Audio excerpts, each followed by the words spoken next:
Assalamualaikum Pak Ruslan. Waalaikumsalam warahmatullahi wabarakatuh. Apa kabarnya? Ya, baik-baik. Alhamdulillah sehat walafiat. Ya, baik.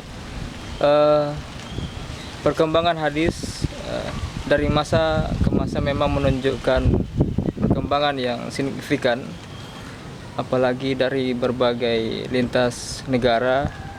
Perkembangan di Arab tentu beda dengan perkembangan di Indonesia dan negara lain juga begitu, saya pikir. Saya ingin bertanya, bagaimana mengembangkan pemikiran terhadap hadis dalam konteks kekinian dan keindonesiaan?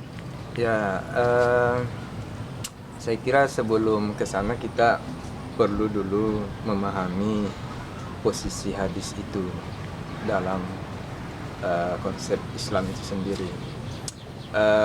Tentunya sebagaimana yang kita pahami bahwa hadis itu kan merupakan aktivitas kehidupan keseharian dari Rasulullah SAW selama periode kerasulan itu.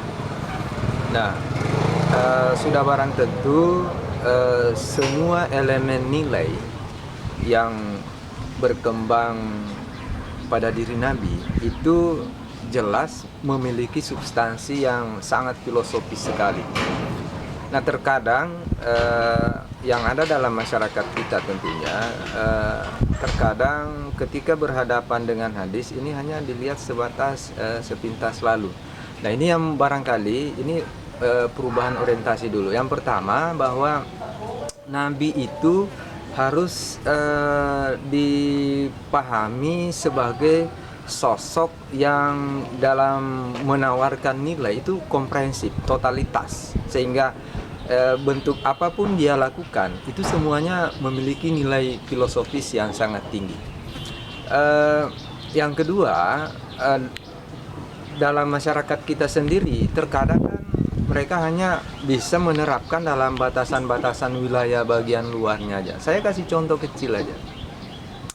Ketika Rasul umpamanya menyatakan laula an asyukka ala ummati la martuhum bisiwak likulli salah, bahwa seandainya tidak memberatkan kepada umatku, saya akan perintahkan mereka untuk menggosok gigi setiap kali mau melaksanakan salat.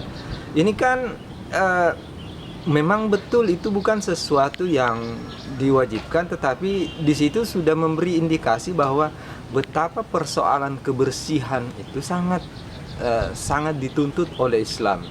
Nah, hanya saja cara kita dalam menangkap itu terkadang hanya terbatas. Islam sudah mengurus persoalan masalah kebersihan, tetapi orang kan terkadang hanya kaitkan dengan masalah ibadah.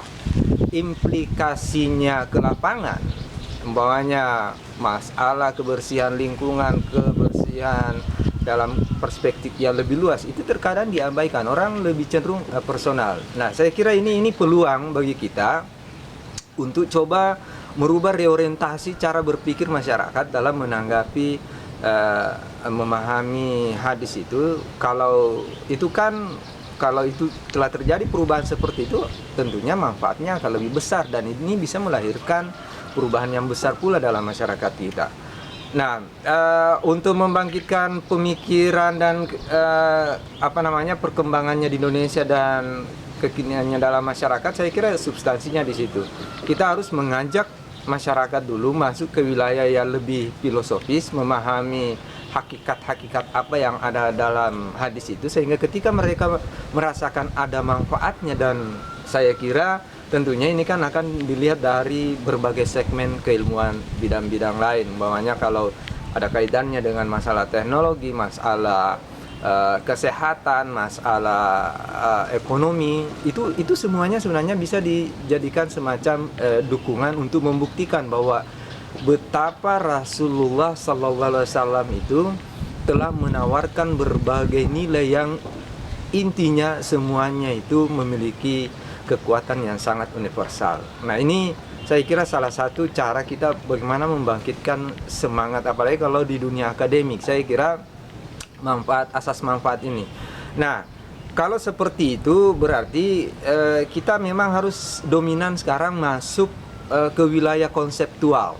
Ya, tawaran-tawaran konseptual yang ditawarkan Nabi itu yang harus kita kembangkan sedemikian rupa sehingga cara masyarakat dalam mengamalkan ajaran Islam yang tentunya basisnya hadis, karena hadis ini kan bentuk tafsiran yang real Rasulullah SAW terhadap Al-Quran. Nah, kalau kita masuk ke wilayah konseptual, disitulah masyarakat akan merasakan betapa apa yang disampaikan oleh Nabi itu betul-betul adalah sesuatu yang sangat bernilai tinggi. Nah, dan ini kita harus bangun bukan saja harus lewat dunia akademik, tetapi mungkin sejak anak-anak kita, masyarakat yang dari sektor pendidikan mungkin masih rendah, tetapi tetap kita ajak mereka untuk memahami hadis itu dengan baik. Karena dengan itu insya Allah kalau orientasi mereka cenderung berkiblat kemana, mungkin dengan melihat hadis ini seperti itu mereka akan bisa bangkit. Itu satu sisi. Tentunya di lain pihak juga orang-orang yang berkiprah di dunia hadis juga, saya kira ini juga yang perlu kita kembangkan, bahwa kita coba hindari berbagai macam bentuk pemikiran yang cenderung saling mendiskreditkan satu sama lain. Mungkin dalam konteks kekinian kita sangat variatif, dan tentunya Islam juga harus hadir dalam konteks seperti itu. Artinya kita bisa saling memaklumi, saling memahami, lantas melihat apa sih gagasan-gagasan Nabi yang lebih aktual untuk segera diterapkan dalam masyarakat. Itu satu sisi. Atau pada wilayah-wilayah tertentu mungkin untuk sementara istilahnya tidak terlalu diberi skala prioritas. Ini juga penting, karena saya kira dengan itu kan bisa menyelesaikan masalah-masalah yang real di tengah-tengah masyarakat, supaya hadis itu tidak lagi sekedar dipahami ya semacam bumbu-bumbu ajaran Islam saja, tidak, tetapi kita harus itu tadi kembali bahwa Rasulullah SAW sebagai utusan Tuhan dan sekaligus sebagai manusia itu merupakan contoh yang sangat utuh untuk kita kembangkan. Nah, tentunya ini masuk ke wilayah interpretasi, wilayah pemahaman. Nah, kalau itu sudah bisa kita rumuskan, insya Allah wilayah-wilayah konseptual inilah yang perlu kita bangun ke permukaan yang lebih dominan, dan itu bisa membangkitkan perkembangan pemikiran dan pengintegrasian berbagai macam perilaku kehidupan dalam ajaran-ajaran Islam, khusus hadis Rasulullah SAW. Saya kira itu masalah mendasar yang perlu kita kembangkan. Ya, baik, terima kasih. Assalamualaikum Kang Agus. Waalaikumsalam warahmatullahi wabarakatuh. Bagaimana kabarnya ini? Alhamdulillah, hari ini luar biasa sehat. Begini, kalau kita melihat perkembangan hadis selama ini, saya ingin menanyakan sesuatu hal. Menurut saya ini penting. Bagaimana mengembangkan pemikiran terhadap hadis Nabi Shallallahu Alaihi Wasallam dalam konteks kekinian dan keindonesiaan? Ada hal yang menarik untuk kita ambil poin dalam kajian hadis dan pengembangannya. Kita mengenal ada gium yang baru-baru ini kita kenal dengan istilah membumikan Al-Quran. Saya pikir ada saatnya term ini ditarik juga pada kajian hadis, yaitu membumikan hadis. Nah, kajian membumikan hadis ini akan membawa kepada dua ranah kajian yang harus kita seriuskan, yaitu pada tataran kajian hadis yang bersifat kekinian, kontemporer, dan juga pada tataran hadis dalam sisi kajian keindonesiaan.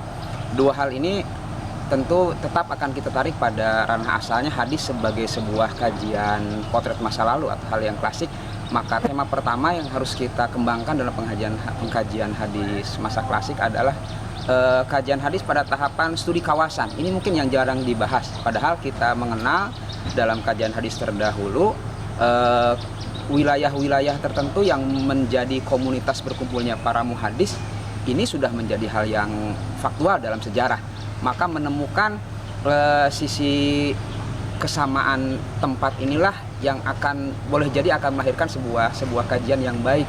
Mengapa sebuah hadis pada wilayah tertentu dilihat sisi kesamaannya. Artinya kajian studi kawasan ini sebuah hal yang sungguh layak untuk kita kembangkan pada sisi kajian terdahulu. Yang kedua, untuk kajian kontemporer dalam upaya kita membumikan hadis ini adalah pada ranah kajian hadis dalam pengertian membumikan ini adalah kajian hadis lebih didekatkan pada ilmu-ilmu kontemporer yang sudah berkembang saat ini. Kajian hadis tidak hanya dikaji pada sisi sejarah, tetapi juga pada kajian antropologis misalnya, sosiologis, yang itu akan lebih membuahkan karena pada dasarnya Rasulullah turun sebagai penjelas dari apa yang termuat dalam konsep-konsep Al-Quran. Jadi secara aplikatif Rasul sudah menjelaskan itu. Untuk itu kajian ini akan lebih khas lagi sehingga lebih erat dengan kekinian, sehingga hadis tidak dikesankan pada kajian-kajian yang jadul atau tempo dulu saja. Yang kedua, pada sisi kajian keindonesiaan, pada sisi kajian kontemporer ini adalah membawa kajian-kajian hadis pada problematika masyarakat masa kini. Kita kenal belakangan di sebuah kampus di Indonesia ini ada istilah living sunnah atau living hadis. Artinya kajian hadis coba direkatkan pada sebagai landasan praktik dari pengamalan-pengamalan yang secara ritual atau sosial sudah dilaksanakan. Sehingga ini akan lebih membawa pada fungsi hadis sebagai fungsi tabyin, fungsi tahsis, dan fungsi-fungsi yang lainnya, sehingga kajian hadis ini lebih membumi, dan hadis memang menjadi dasar utama sebagai sebuah landasan amal kaum muslimin, terlebih di negara kita Indonesia ini. Demikian mungkin pendapat saya. Terima kasih. Ya, baik, terima kasih, Pak. Assalamualaikum, Pak Uda ya. Waalaikumsalam. Apa kabarnya pagi ini? Alhamdulillah. Baik. Ya, maaf mengganggu waktu sedikit. Saya ingin bertanya ini, bagaimana mengembangkan pemikiran terhadap hadis Nabi dalam konteks kekinian dan keindonesiaan? Iya. Kajian-kajian hadis yang ada saat ini itu dari segi literatur itu sebenarnya sudah memenuhi hampir seluruh aspek kajian-kajian untuk keilmuan hadis.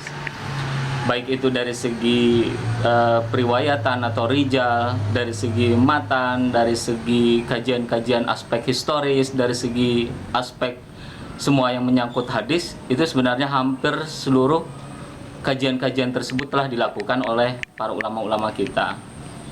Yang jadi persoalan adalah bagaimana sebenarnya kajian-kajian hadis itu bisa dikembangkan dan bisa diterapkan dalam konteks kekinian dan keindonesiaan. Menurut saya, karena kajian-kajian literatur itu sudah hampir kita kaji walaupun tidak sepenuhnya dikaji secara mendetail, yang terpenting sebenarnya adalah kajian itu difokuskan bagaimana pandangan-pandangan masyarakat yang terkait dengan hadis itu digali dan dieksplorasi. Mungkin kalau di Yogyakarta ada istilahnya living hadis. Itu adalah kajian-kajian hadis yang berusaha untuk mengkaji dan mendalami pandangan-pandangan masyarakat, persepsi masyarakat, pengamalan masyarakat terhadap hadis di suatu daerah atau di suatu wilayah atau di suatu kelompok yang itu berpengaruh dalam kehidupan mereka. Nah, dengan adanya kajian-kajian kemasyarakatan, di sini ada dua ilmu yang bisa dipadukan. Yang pertama adalah ilmu hadis, yang kedua adalah ilmu sosiologi dan ilmu pengembangan masyarakat. Tujuannya terutama hadis tidak bisa dilepaskan dari pandangan dan keagamaan masyarakat. Karena itu mengkaji hadis dengan memisahkan pandangan masyarakat itu sama dengan memisahkan akar dengan rumpunnya. Nah, makanya menurut saya dalam konteks keindonesiaan yang perlu dilakukan adalah bagaimana kita bisa mengkaji dan menganalisis, kemudian mengembangkan mana nilai-nilai yang bisa dikembangkan yang ditawarkan dari ilmu-ilmu dari kandungan-kandungan hadis yang itu bisa memacu masyarakat untuk lebih produktif dan lebih positif lagi. Nah, jadi menurut saya dalam konteks Indonesiaan sebenarnya yang perlu adalah kajian ilmu hadis dipadukan dengan kajian ilmu sosiologi dan antropologi, sehingga hadis itu bisa aplikatif dan bermanfaat bagi masyarakat. Menurut saya itu saja. Ya, baik, terima kasih.